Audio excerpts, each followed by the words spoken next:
Nous sommes dans un mois excellent. Excellent, c'est un mois où nous devrions faire des prouesses, des exploits avec Dieu parce que nous sommes dans le mois d'Adar. Le mois d'Adar, c'est le 12e mois de l'année, donc nous sommes dans le dernier mois de l'année. Le dernier mois, nous savons que chaque entreprise, par exemple, chaque entreprise, chaque association, chaque ONG, chaque fois qu'il y a un département, les gens font le point sur le dernier mois. Le véritable dernier mois de l'année, c'est celui-ci qui a commencé depuis le 18 du mois de février et qui va se terminer, je crois, le 18 du mois de mars. On est dans un calendrier lunaire. Donc, nous bénissons le Seigneur. Nous voulons vraiment désormais et plus encore nous aligner à ce que Dieu dit, parce que si Dieu est notre Père, je ne vois pas pourquoi nous continuons à nous enquérir du calendrier grégorien qui a été imaginé par les hommes pour troubler les hommes. Chaque mois a sa couleur, chaque mois a son onction, chaque mois a son énergie, chaque mois a sa puissance et sa coupole sous sa souka, sous sa souka, comme le psaume 91, l'Éternel, nous sommes à l'abri du Très-Haut. Quand vous vous mettez à l'abri du Très-Haut, que ce soit dans votre vie personnelle, dans votre foyer et tout, et plus encore quand vous vous alignez au schéma de Dieu pour ce monde, au schéma de Dieu pour l'être humain, ce que lui-même il avait conçu préalablement. Je ne vois pas pourquoi nous qui nous disons enfants de Dieu, nous ne nous alignons pas. C'est vraiment, c'est être, nous ne pouvons pas dire que Dieu est notre Père et en même temps, nous faisons ce que nous voulons. Nous suivons un calendrier qui ne nous emmène nulle part. Et vous savez que plus vous allez suivre le calendrier de grégorien, moins vous allez être conscient de ce que Dieu a pour vous. Pourquoi? Parce que le calendrier grégorien a été fait pour détourner l'homme de sa vraie destinée, de sa vraie énergie. On a décalé le calendrier. En décalant le calendrier, on décale complètement nos vies. On nous met en retard. On nous empêche de jouir totalement de ce qui fait notre force. En tant qu'enfants de Dieu, si nous sommes enfants de Dieu et que nous nous alignons sous le calendrier de notre Père céleste, notre force, elle est plus forte, elle est plus grande. On va avoir des révélations plus fortes, on va avoir quelque chose de beaucoup plus élevé en nous par le Saint-Esprit. Parce qu'il y a des choses que le Saint-Esprit ne peut pas faire tant qu'on ignore. Est-ce que quelqu'un m'entend? Même si Dieu veut se révéler à toi et te dire que tu es dans le mois d'Adar, toi, tu ne sais même pas c'est quoi Adar. Donc, il ne va pas te le dire, en fait. Il ne va pas te le dire parce que tu ignores complètement le mois d'Adar. Tu ignores que le mois d'Adar, c'est un mois excellent. C'est un mois où on fait un bilan. On fait un bilan, c'est le 12e mois, pardon, où on fait un bilan avec Dieu, où on revoit notre façon de vivre. Et lui aussi, et il n'y a pas que nous qui faisons le bilan le mois d'Adar. Le mois d'Adar, c'est lui aussi. Et il voit, OK, je vais frapper tes ennemis parce que j'ai vu que tu as tellement trimé ma fille que là, c'est le mois où je frappe tes ennemis. Comme Esther, elle a vu la victoire. Et à ce moment-là, Dieu te dit, entre en jeu, Esther. Et toi, tu ne comprends pas. Tu dis, mais pourquoi Dieu aime me parler d'Esther là? C'est quoi? Et limite, tu vas t'agacer. Parce que tu ne comprends pas que tu es aligné au même mois d'Esther. Tu ne comprends pas que quand le juste se lève, il le fait aussi dans ce mois d'Adar. Et ça, tu ignores. Parce que le mois d'Adar est appelé, dans sa signification, un mois très grand, un mois majestueux, un mois sage, un mois noble, un mois où prêt du verbe s'apprêter et tout, où Dieu est prêt à frapper. Prêt, P-R-E, accent aigu, T. Il est prêt à renverser les murailles de tes ennemis.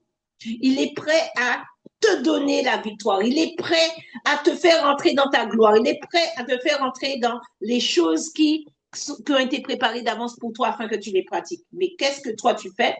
Tu ignores. Tu ignores et ce n'est pas de ta faute. Tu es né dans un mois où on dit, là, on est au mois de mars. Donc, tu répètes machinalement qu'on est au mois de mars. Et tu n'as jamais cherché à savoir pourquoi dans la Bible on dit cela sera vraiment pour vous le premier mois, le mois de Nissan. Mais non, Seigneur, pour nous, c'est janvier. Pourquoi on n'a pas eu cette interpellation? Allô, on va lire le livre d'Esther au chapitre 3, au verset 7. À partir du verset 7. Esther, chapitre 3, verset 7, qui nous dit « Au premier mois, qui est le mois de Nissan, non, stop. Vous voyez, au premier mois, qui est le mois de Nissan, ça veut dire quoi? C'est pas janvier. La Bible, on dit que la Bible, c'est la vérité. Nous, chrétiens, on dit que la Bible, c'est la vérité. On dit que il est le chemin, la vérité, la vie. Et pourquoi on continue à dire que c'est le premier mois, c'est janvier? Au premier mois, qui est le mois de Nissan? Choisis Nissan pour le premier mois de l'année. Vas-y, continue. Donc, au premier mois qui est le mois de Nissan, la 12e année du roi d'Assuérus, on jeta le pur, c'est-à-dire le sort, devant Aman, pour chaque jour et chaque mois, jusqu'au 12e mois qui est le mois d'Adar. Dans ce verset-là, seulement les 12 mois. On nous a donné le premier et on nous a donné le dernier, qui est le mois d'Adar. Est-ce que quelqu'un comprend ce soir? Et on nous dit que tous les mois, tous les jours, on a jeté le pur devant Aman. Il y avait un sort qui lui était réservé. Et voyez que au nom de Jésus, au nom de Christ Jésus, s'il y a des ennemis de votre destinée, ce mois-ci, tous les jours, jusqu'au mois de Nissan, le pur leur sera jeté aussi. Est-ce que quelqu'un m'entend ce soir? Amen. Le pur sera jeté devant vos ennemis. Parce que ce mois qui est un mois où Dieu s'apprête à faire vengeance, Dieu aussi s'apprête à relever ses enfants. Dieu aussi s'apprête à redonner à ses enfants ce qui leur a été volé. Dieu s'attelle ce mois-ci à installer quelqu'un dans sa royauté. Dieu, ce mois-ci, veut accorder à quelqu'un tous les bienfaits, tout ce qu'il n'a pas eu depuis longtemps, tout ce qu'il lui a manqué. Comme Esther. Esther a dû manquer de beaucoup de choses, de père et de mère orphelines. Elle a dû manquer beaucoup. Elle a dû avoir beaucoup de souffrances, beaucoup de tribulations dans son âme et dans sa vie. Dieu s'apprête à faire du bien à quelqu'un ce soir. Est-ce que tu peux, si tu sens que c'est de toi qu'il s'agit, si tu sens que Dieu s'apprête à te faire du bien, commence à bénir le Seigneur. Commence à te lever et glorifier le nom du Seigneur et dis merci à ton Seigneur. Merci Seigneur. Merci pour le bien que tu t'apprêtes à me faire. Merci pour le bien que tu t'apprêtes à me faire. Merci parce que tu t'apprêtes à me donner ce qui m'a manqué. Mais tu t'apprêtes aussi à me redonner ce qui m'a été volé. Tu t'apprêtes aussi à jeter le pur, donc le sort, devant tous mes ennemis, au nom de Jésus. Oui, ce mois-ci est fait pour ça. Alors, saisis ce temps-là et prie de cette façon. Prie de cette façon. Prie de cette façon, prie de cette façon. Oui, Seigneur, je te remercie parce que ce mois-ci, c'est le mois où tu me redonnes tout ce qui m'a été volé. Mais c'est aussi le mois où tu récupères pour moi tout ce qui m'avait été volé et tu jettes le pur, tu jettes le devant tous ceux qui se sont frottés les mains pour me voir à terre. Tu jettes le pur. Le pur a été jeté maintenant au nom puissant de Jésus. Le pur a été jeté maintenant. Tous ceux qui, depuis des années, chaque mois de mars, s'acharnent à vouloir me voir tomber. Nida, Kenedet, Nida. Nida, Kenedet, Nida. Mesure contre mesure au nom de Jésus. C'est dans ce mois-ci que tu vas vivre mesure contre mesure. C'est dans ce mois-ci que tu vas vivre l'excellence de Dieu au nom de Jésus. C'est dans ce mois-ci que tu vas expérimenter ton Dieu comme tu ne l'as jamais expérimenté. Parce que Dieu a fait ses comptes. Dieu, il s'est assis. Il s'est assis comme tout bon entrepreneur. Il s'est assis et il a fait les comptes. Il s'est assis et il a vérifié les cahiers. Il s'est assis et il a vérifié ta vie. Il a vérifié la vie de tes ennemis. Est-ce qu'ils se sont repentis? Non. Est-ce qu'ils en veulent toujours à ta vie? Oui. Et c'est ce mois-ci, c'est ce mois-ci. Dis-le, dis c'est ce mois-ci que Dieu se lève et ceux qui ont jeté le pur vont récolter au nom de Jésus, au nom de Jésus-Christ. Maya korabasata karabasanda, keratalabasete, kerandarabasete libi, keratalabas. Parce que tu es une étoile, parce que tu es une étoile comme Esther est une étoile. Tu es une étoile comme Esther, elle aussi, elle a été une étoile. Elle est une étoile et toi aussi tu l'es au nom de Jésus. Qu'est-ce qu'une étoile? Souvenez-vous que quand Jésus-Christ devait naître, les rois mages ont vu l'étoile et ils sont venus adorer ce petit enfant en lui menant de la myrrhe, de l'encens et de l'or. Tu es une étoile.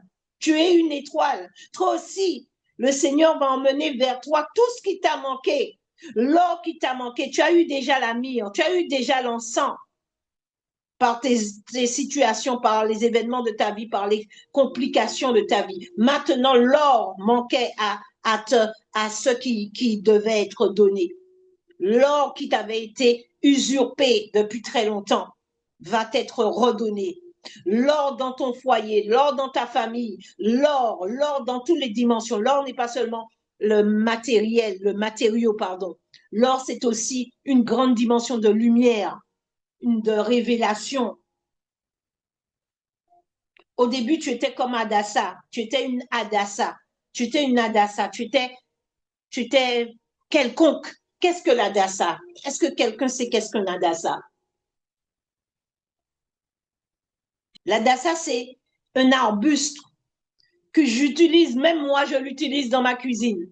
La myrte, la myrte, la myrte, c'est de l'Adassa. C'est l'arbuste Adassa qu'on dit la myrte, mais on l'appelle aussi Adassa.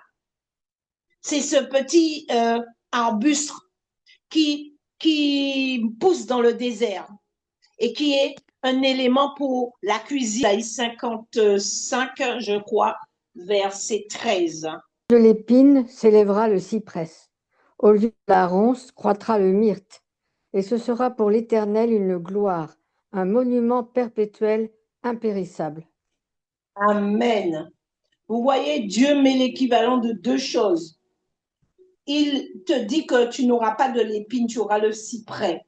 Le cyprès, c'est important aussi dans la présence de Dieu. Et au lieu de ce qui nous intéresse, c'est au niveau des ronces. Au lieu des ronces, croîtra la myrte, Adassa. La myrte, c'est l'Adassa.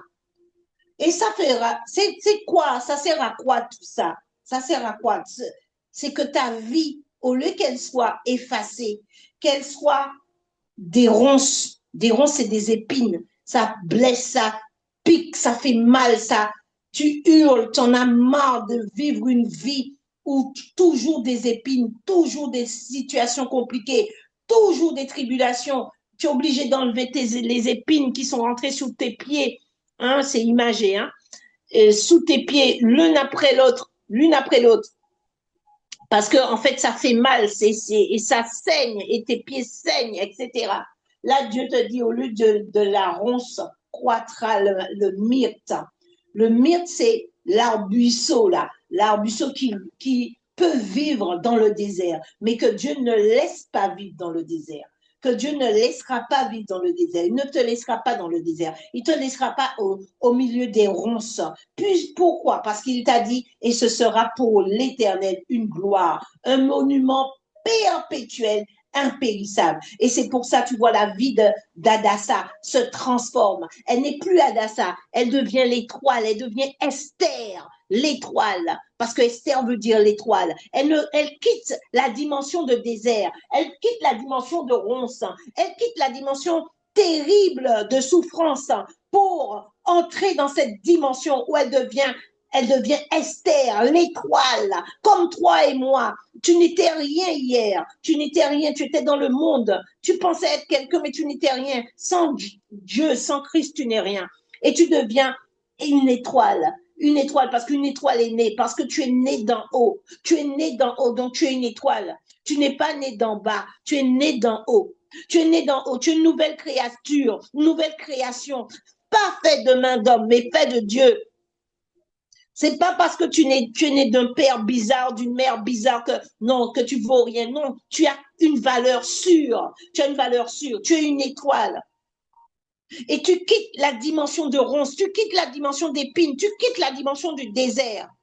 Tu deviens une étoile, tu quittes la dimension d'arbrisseau comme la myrte pour glorifier le nom du Seigneur et te présenter comme une étoile. Que fait les étoiles? Où vivent les étoiles? Elles sont assises dans les lieux célestes en Christ Jésus. Et que fait le Seigneur dans le mois d'Adar? Il vérifie que ces étoiles sont bien en ordre. Il vérifie qu'elles fonctionnent bien, qu'on n'est pas en train de les étouffer, qu'on n'est pas en train de les détruire, qu'on n'est pas en train de les détruire. Et quand il voit effectivement que certaines étoiles, elles brillent moins parce qu'on est en train de les écraser, on est en train de les détruire, parce que le monde des ténèbres veut tuer certaines étoiles, veulent tuer leur lumière. Qu'est-ce qu'il fait au mois d'Adar? Dieu se lève au mois d'Adar et il jette le pur devant tes ennemis.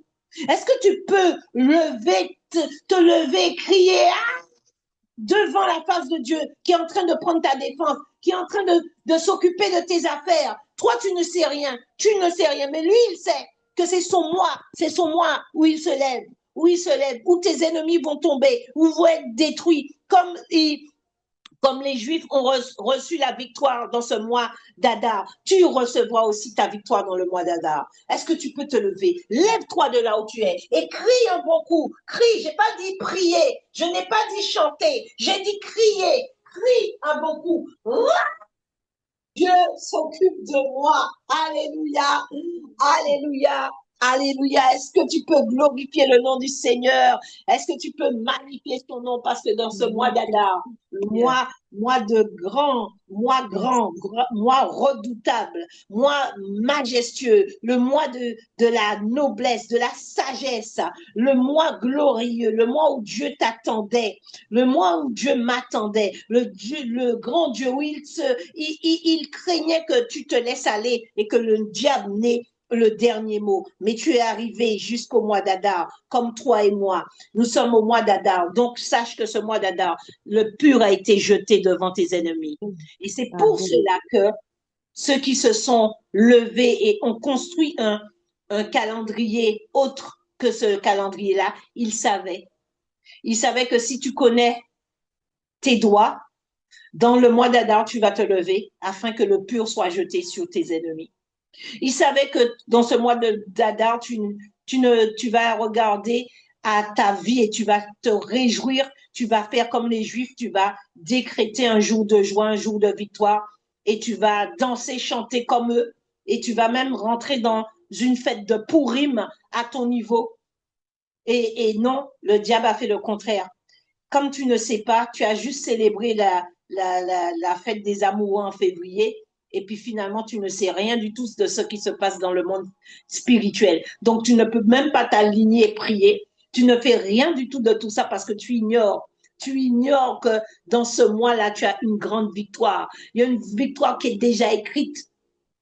De même que dans les horaires, dans les fuseaux horaires, dans les veilles de nuit, de minuit à 3 heures, quand tu pries, et de minuit à 6 heures du matin, si tu te tiens à la brèche, tu as la victoire parce que ça, c'est des heures qui t'appartiennent, des heures qui sont pour toi. Tu peux même commencer de 21 heures à 6 heures du matin. C'est de la même manière dans le mois d'Adar, tu peux réclamer ta justice, tu peux réclamer justice au Dieu juste. Tu peux te lever et commencer à réclamer que le pur soit jeté devant la face de tes ennemis. Est-ce que ce soir, tu comprends cela au nom de Jésus? On va lire le livre de Job 38, verset 33. C'est le dernier passage qu'on va prendre. Amen, je lis la parole de Dieu. Job 38, verset 32, la Bible nous dit: fais-tu paraître en leur temps les signes du zodiaque et conduis-tu la grande ours avec ses petits? Alors, stop, je t'arrête. Alors, va pas vite, ne va pas très vite parce que je vais t'arrêter par moment. Fais-tu paraître en leur temps les signes du zodiaque? Ça veut dire quoi? Les signes du zodiaque doivent apparaître. Quand j'ai dit là, le mois dernier qu'on était dans février, dans le signe du Verseau, je ne suis pas en train de dire que je prophétise avec le Verseau. Non, pas du tout. Je ne suis pas en train de dire que j'ai des esprits qui me disent Verseau. Je suis en train de dire simplement que les signes du zodiaque, c'est quelque chose qui a été créé par notre Père céleste. Ce n'est pas diabolique que de les connaître. Connaître les signes du Verseau, les Verseaux, le signe du zodiaque, pardon, les Verseaux, les Vierges, Taureau, nanana, Scorpion. Savoir qu'il y a des signes du zodiaque, ça c'est de l'intelligence, c'est de la connaissance, c'est du savoir. Continue. Et conduis-tu la grande ours avec ses petits? Donc, ça veut dire que la grande ours et la petite ours existent aussi. Hein? Par moments, on peut bien les voir dans le ciel. Vas-y. Connais-tu les lois du ciel? Règles-tu son pouvoir sur la terre? Élèves-tu la voix jusqu'aux nuées pour appeler à toi des torrents d'eau? Amen. Que dit le Seigneur? Il dit, connais-tu les lois du ciel? Il te pose une question. Si tu ignores, tu vas lui dire, ah bon, il fallait que je connaisse les lois du ciel? Mais pourquoi? Qu'est-ce que j'ai à faire avec les lois du ciel? Eh bien oui, si tu connais les lois du ciel, tu sais que tu dois t'aligner aux lois du ciel. Tu dois t'aligner au mois d'Adar pour que ce mois te soit favorable, pour que ce mois d'Adar t'emmène les meilleurs fruits de ce mois, pour que ce mois d'Adar t'emmène les meilleures révélations, pour que ce mois d'Adar t'emmène la victoire qui est liée au mois d'Adar, pour que le mois d'Adar t'emmène la destruction de tes ennemis, pour que le mois d'Adar t'emmène l'ouverture des portes qui doivent s'ouvrir pour toi, pour que le mois d'Adar ouvre le ciel sur ta vie et sur celle de tes enfants, pour que le mois d'Adar t'accorde ce dont tu as prié depuis longtemps, pour que le mois d'Adar te donne les meilleurs fruits du ciel. Et quand tu sais ça, qu'est-ce que tu fais? Tu élèves la voix, tu ne laisses pas la voix, tu ne fermes pas ta voix parce que tu connais les lois du ciel. Tu connais les lois du ciel, donc tu pries. Tu ne laisses pas ta bouche fermée. Tu commences à prier et tu appelles jusqu'aux nuées. Tu appelles les torrents d'eau. Dieu dit qu'il fait pleuvoir sous les bons comme sous les mauvais. Donc, quand il fait pleuvoir, ça veut dire qu'il bénit. L'eau, c'est une parnassa. C'est une bénédiction. C'est une abondance. Donc, ce mois-ci d'Adar, c'est un mois aussi de bénédiction. Un mois d'abondance. Un mois de grâce. Un mois de faveur. Un mois de réussite. Puisque tes ennemis, on a jeté le pur sur eux. Donc, c'est un mois qui va te donner la réussite. Un mois qui va te faufiler entre tes ennemis vont vouloir t'attraper, ils ne pourront pas. Est-ce que quelqu'un m'entend? Amen. Amen. C'est un mois de réussite réelle et palpable au nom de Jésus. Mais quand tu ne connais pas les réalités du ciel, quand tu ne connais pas les lois du ciel, tu ne peux pas prier en fonction. Parce que la prière, c'est pas juste prier. La prière, il faut qu'elle s'aligne aux lois du ciel. Il faut qu'elle s'aligne aux fuseaux horaires spirituels, qui sont les veilles. Il faut qu'elle s'aligne aux mois, qui sont le mois d'Adar pour nous en ce mois de février, selon le calendrier grégorien. Mais si tu ne connais rien de tout ça, tu tapes à côté. Tu tapes, comme disent les Ivoiriens, tu tapes poteau. Ça veut dire rien ne va découler de ce mois. Et tu vas repartir bredouille. Le mois de Nissan va commencer, qui est le premier mois de l'année, bientôt, le 18 mars. Et tu n'auras rien vu. Et le 18 mars, jusqu'à l'année prochaine, tu vas rien comprendre. Ton année va être pareille parce que tu ne t'es pas aligné. Tu ne t'es pas aligné dans les lois du ciel, dans les mois du ciel, dans les veilles du ciel, dans les veilles de lune, dans les lunes.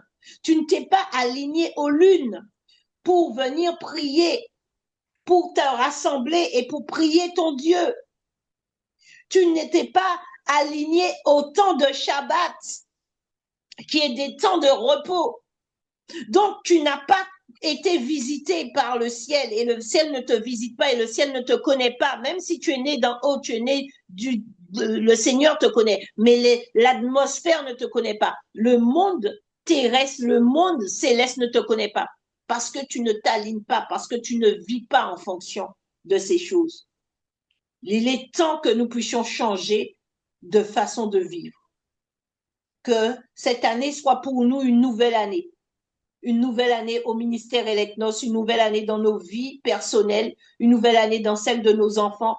Est-ce que vous savez, quand tu manges quelque chose dans sa saison, dans son temps, dans sa dimension d'en haut, tu es en train de faire du bien à ton corps.